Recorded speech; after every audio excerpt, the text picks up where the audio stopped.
नमस्कार दर्शक देख रहे हैं आप। मैं हूं अमित कुमार। झारखंड में मंत्रिमंडल का विस्तार हो गया है। मंत्रिमंडल विस्तार के बाद अब मंत्रियों को विभाग भी आवंटित कर दिया गया है। तो ऐसे में आज झारखंड के मुख्यमंत्री हेमंत सोरेन कैबिनेट की बैठक सचिवालय भवन में बुलाते हैं और सचिवालय भवन में कैबिनेट की बैठक में कुल लगभग 17 बिंदुओं पे बातचीत होती है।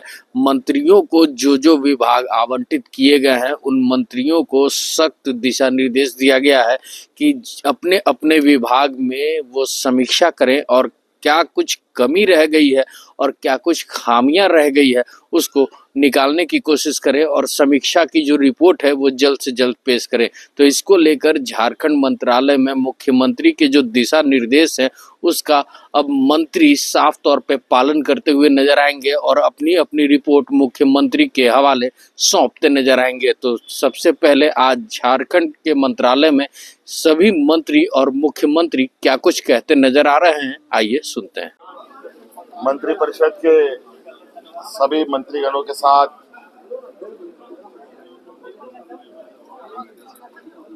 मंत्रिमंडल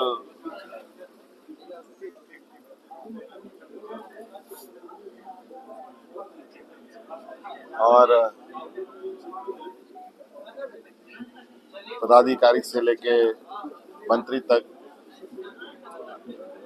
मंत्रिपरिषद के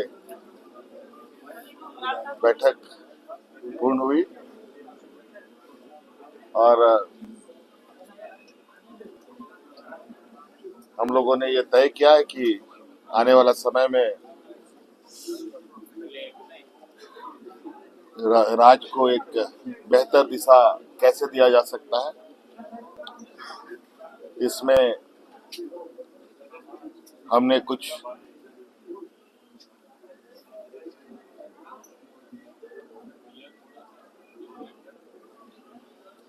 पंद्रह 16 पॉइंटें बनाई हैं जो हम लोग अभी राज्य को दिशा देने के लिए एक रूपरेखा तैयार करेंगे। सभी मंत्रीगण अपने अपने विभागों का समीक्षा करना प्रारंभ करेंगे। सिर्फ राज्य ही नहीं, विभागीय जिला कार्यालय तक ये समीक्षाएं चलेंगी। सभी जिला में बैठक होगा, सभी विभागों का, सभी मंत्रीगण उसका समीक्षा करेंगे। क्या दोष गुण, क्या सही खराब चल रहा है, सभी चीजों की जानकारी ली जाएगी। किस चीज की आवश्यकता है, किस चीज की आवश्यकता है नहीं है, उन सब चीजों को देखा जाएगा।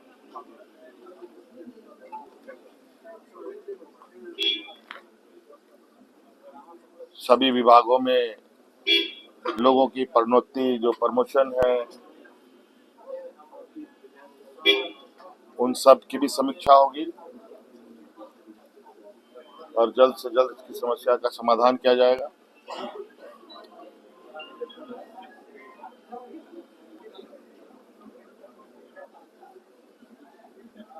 तो कुल मिलाकर के बहुत सारा विषय है। सभी विभागों को हमने कहा है कि अपने विभागों को बिल्कुल दुरुस्त करें। हेडक्वार्टर से लेके जिला कार्यालय तक, प्रखंड कार्यालय तक, जहां जहां लोग हैं, सभी योजनाओं का आकलन भी करें। उन सब योजनाओं का आज के परिप्रेक्ष्य में क्या आवश्यकता है, क्या प्रासंगिकता है, उन सब का भी आकलन होगा। और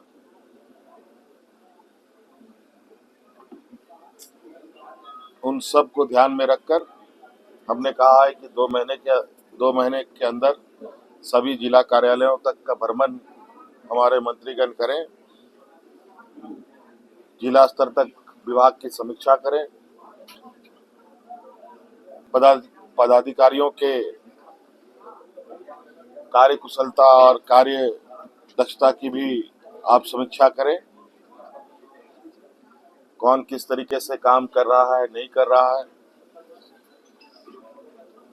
और उन सभी चीजों का समय समय पर मुझे भी अवगत कराएं। ताकि उचित निर्णय लिया जा सके। तो इससे ये कुल मिला जुलाकर एक आने वाले समय में रोड मैप बनाने के लिए सभी मंत्रीगण अब लग जाएंगे और उसके अनुरूप सारे रिपोर्टों को संग्रहण करते हुए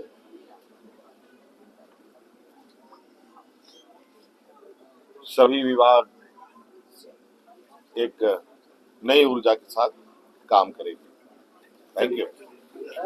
कोशिश होगी कि जो हमारा इंटरनल रिसोर्सेज है, आय के आंतरिक स्रोत है, उसको हम और स्ट्रॉन्ग करें और जो राजस्व है उसमें हम वृद्धि करें। कम से कम एक वित्तीय वर्ष में हमारी कोशिश होगी कि 10,000 करोड़ रुपए की वृद्धि 2025-26 में हम कर सकें। तो ये लक्ष्य को रख करके हम काम करेंगे। मैया सम्मान योजना में पर मंथ कितना वित्तीय बोझ पड़ रहा है सर? अभी जहाँ तक अनुमान है, मैंने बहुत विस्तार से ये रिपोर्ट लिया नहीं है, तो एक औपचारिक रूप से मैंने कार्यालय कक्ष में बैठक की है। मुझको लगता है कि 7-7,500 करोड़ रुपया अभी खर्च हो रहा है। आपने सोचा है कि कैसा रेवेन्यू जनरेट होगा, इस तरह से पहल किया जाएगा? ये ब्लूप्रिंट भी मेरे पास और मेरे विभाग के पास है। थोड़ा उस पर हम लोगों को और गंभीरता से विचार करने दीजिए, तो मैं मीडिया को बताऊंगा कि हमारी योजना क्या है। मुख्यमंत्री जी से कुछ बात हुई इसके ऊपर?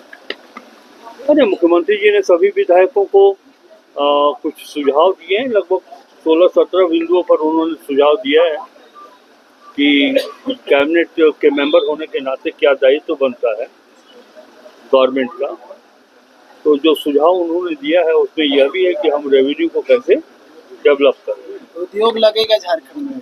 और तो देखिए, ये एक ऐसा प्रश्न है कि उद्योग लगाने से हमारा रेवेन्यू बढ़ जाएगा। ये परिकल्पना मैं समझता हूँ कि बहुत मायने नहीं रखता है। सबसे महत्वपूर्ण ये है कि हम जनता पर अतिरिक्त बोझ लादे बिना हम अपने रिसोर्स को डेवलप करके हम रेवेन्यू को कैसे आगे बढ़ाएं, ये हम लोगों के लिए एक विषय है। सर, केंद्र के समक्ष भी राज्य का बकाया है सर, लगभग 1,34,000। उस दिशा में क्या प्रयास होगा? तो देखिए, वो हम लोग केंद्र सरकार से माननीय मुख्यमंत्री जी प्रयास करते रहे, बोलते रहे। केंद्र सरकार को देना भी चाहिए। केंद्र सरकार अगर इस कारण से, राजनीतिक कारण से अगर वो राशि हम लोगों को नहीं दे रही है तो दुर्भाग्यजनक बात है। ये पॉलिटिकल एथिक्स के विरुद्ध है।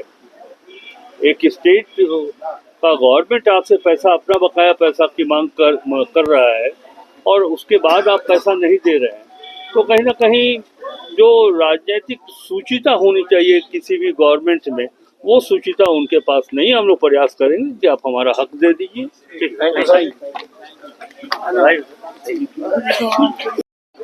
मैं थैंक्स दूंगा राहुल गांधी जी को, थैंक्स दूंगा आदरणीय हेमंत सोरेन जी का, और थैंक्स दूंगा कल्पना भाभी का, जिसने मुझे एक महत्वपूर्ण जिम्मेवारी दी है स्वास्थ्य की।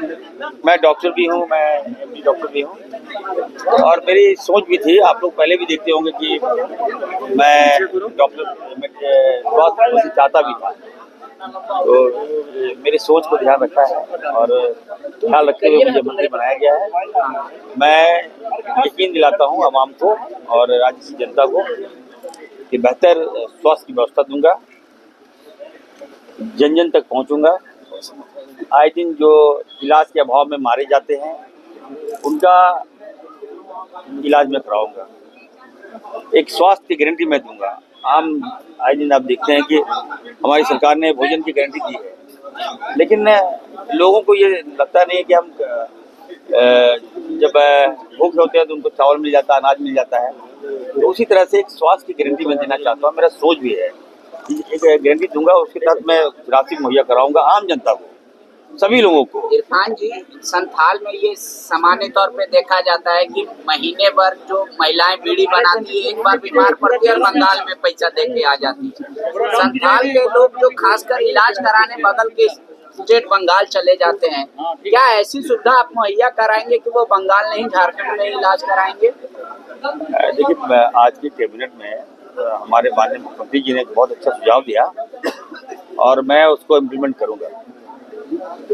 आप जो बोल रहे हैं कि इंटर स्टेट लोग चले जाते हैं, बाहर चले जाते हैं, तो लोगों को लगता है कि नहीं यहाँ पे हॉस्पिटल है लेकिन हमसे बेहतर वहाँ होगा, वहाँ जाते हैं, वहाँ इलाज कराते हैं। लेकिन अब हम क्या कर रहे हैं कि 24/7 जिले में खोलने जा रहा हूँ बड़ा हॉस्पिटल, और उसी हॉस्पिटल में जिले के तमाम डॉक्टर्स को वहीं पे रखूंगा। मैं प्रखंड में जो डॉक्टर है उसको भी वहीं रखूंगा, जिला में रखूंगा, ताकि जो डॉक्टर्स हैं वो चाहते हैं कि नहीं हम सिटी में ही रहें, जिसके कारण मरीज का इलाज नहीं हो पाता है।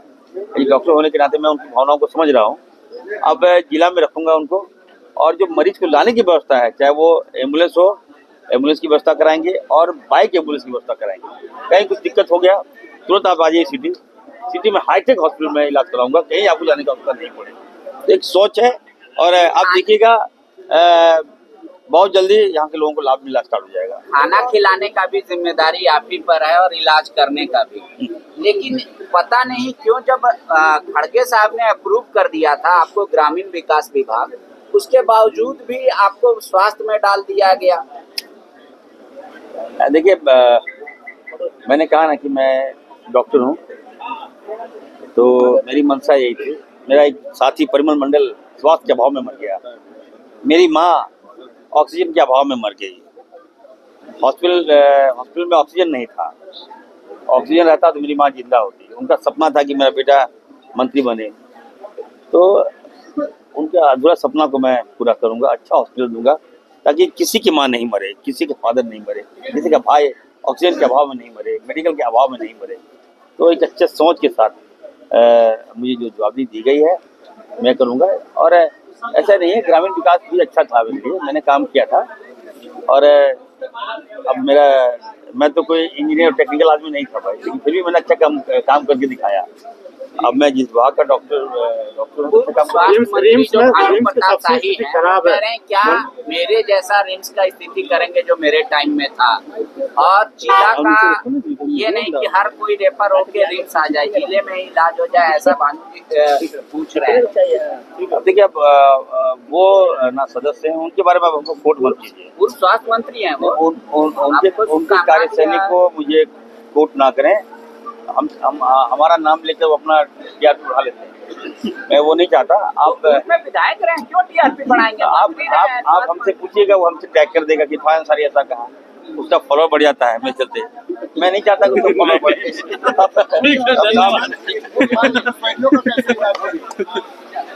माननीय मुख्यमंत्री जी ने सभी मंत्रियों को समझाया, और जिस तरीके से मुख्यमंत्री जी ने बताया कि आप लोग को 2 महीने का समय दिया जा रहा है, आप लोग जिला वाइज भ्रमण कर लीजिए और मजबूती से उस चीज़ों को देखिए।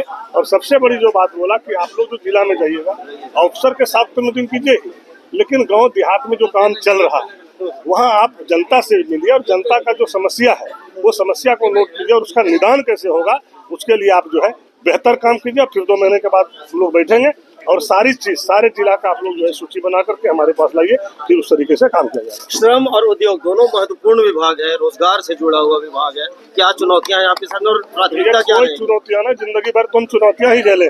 किस चीज की चुनौतियां? जो विभाग मिला उस पर काम करेंगे, मजबूती से काम करेंगे।